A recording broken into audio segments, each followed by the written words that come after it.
Welcome back to the Junior Moneymakers Podcast, the show that's all about helping you teach your kids to become young entrepreneurs. Well, happy Wednesday, everybody. Before I start, I wanted you to know that it is still very sunny here, which means I am still very happy. Where I live, seasonal affective disorder, or SAD, is a very real thing. When winter comes, I literally start falling asleep at like 6 p.m., and I find it hard to stay awake even in the middle of the day.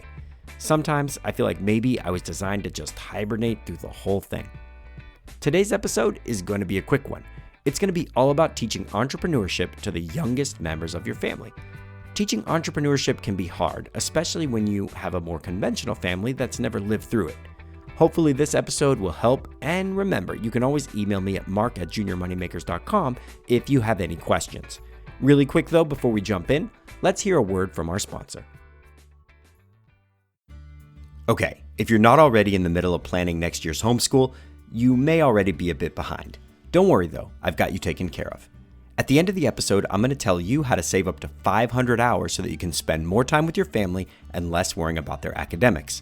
Make sure you stick around because I have a few special bonuses for you that you're not going to want to miss out on. Okay, before we talk about your kids, we need to talk about 3 principles that I think are most important when it comes to teaching entrepreneurship. Where money comes from, how to make money, and what to do with money once we have it.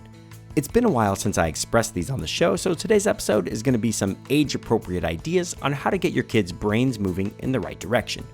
Before we do though, just know that all kids are different. Don't compare your kids to other kids, and definitely don't compare them to their brothers and sisters. That's a long-term recipe for disaster.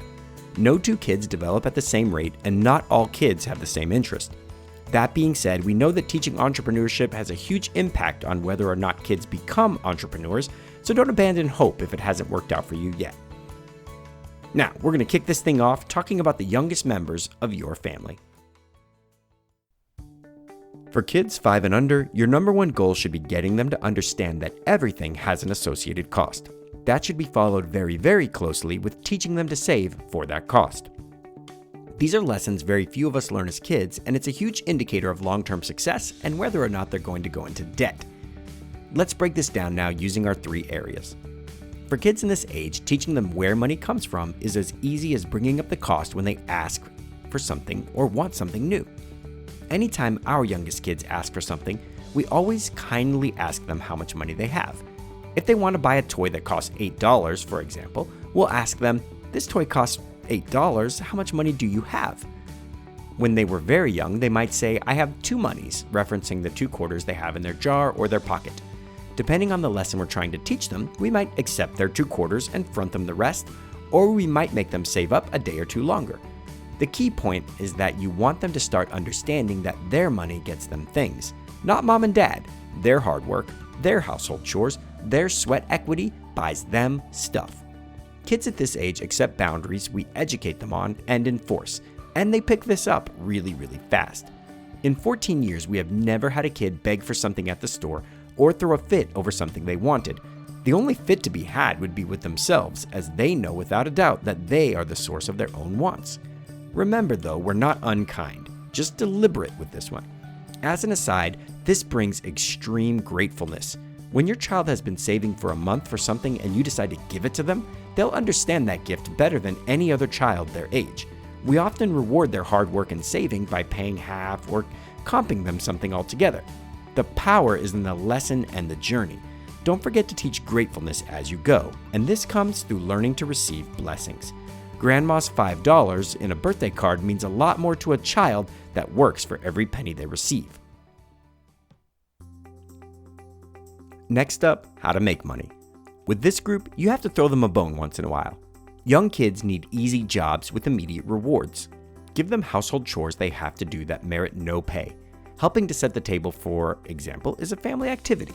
That being said, give them something to do like end-of-day toy pickup or helping to empty the dishwasher that nets them a quarter.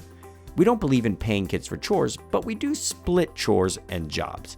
Our kids work diligently around the house for no monetary compensation, but they have a few jobs that we do pay them for. We want them to know how to work for money, and so we have to provide them an opportunity to do it. Last, what they do with their money once they have it is extremely important. We always start out with one jar for our littlest kids. They simply save up their quarters and we help them buy things with it. We never make them pay full price, as it would take an eternity, but once we decide they've worked hard enough, we make the purchase by subsidizing their savings. That being said, as soon as you feel they're ready, you need to start introducing spending, saving, and giving. Teach them to tithe or donate 10% of their earnings as a blessing. That, and teach them to put a little aside for a rainy day so they have it if they need it. One way to teach them to give is to find a charity like Nickels for Nets they can donate to. Nickels for Nets brings mosquito nets to Africa and literally saves the lives of hundreds and thousands of children every year through malaria prevention. Teach your kids about Nickels for Nets and set them a little jar where they can put nickels in to donate. If you're feeling generous, give them a nickel and a quarter when they complete a job so they don't have to use their own quarter. The idea is to get them excited about giving and make giving something they do out of habit. Generous people are more attractive, more happy, and generally live more fulfilled lives. Fact. As you can see, teaching your youngest kids entrepreneurship starts with spending, saving, and giving. Find ways for them to make money and be diligent and consistent with them. Find teachable moments and always reward their hard work with parental praise. That will end up being the most important part. Now, let's hear a quick word from our sponsor and then we can wrap this one up.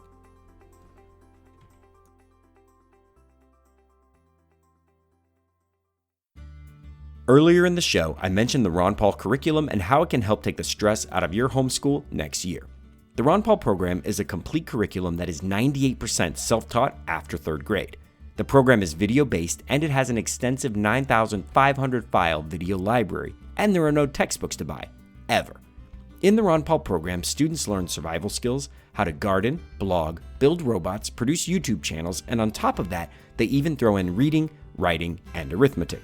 My favorite part is that they learn 2 years of home business and take a 1-year personal finance course. If that's not enough, your kids are going to earn their associate's degree by the time they graduate high school, which should save you a ton of money.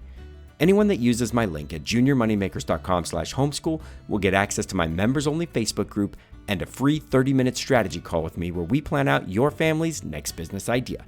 For more information and an introduction from Ron Paul himself, go to juniormoneymakers.com/homeschool and remember to send me a copy of your receipt once you sign up. If you're not already subscribed to the show on iTunes or Stitcher, you can do it at juniormoneymakers.com/iTunes or juniormoneymakers.com/Stitcher. If you are already subscribed, go to juniormoneymakers.com/iTunes and leave a review. Reviews are really important to the show and they do a lot to help me attract new listeners, so I would really, really appreciate it if you would do that. As always, I'll be back in a few days with more, but until then, remember to dream big and change the world.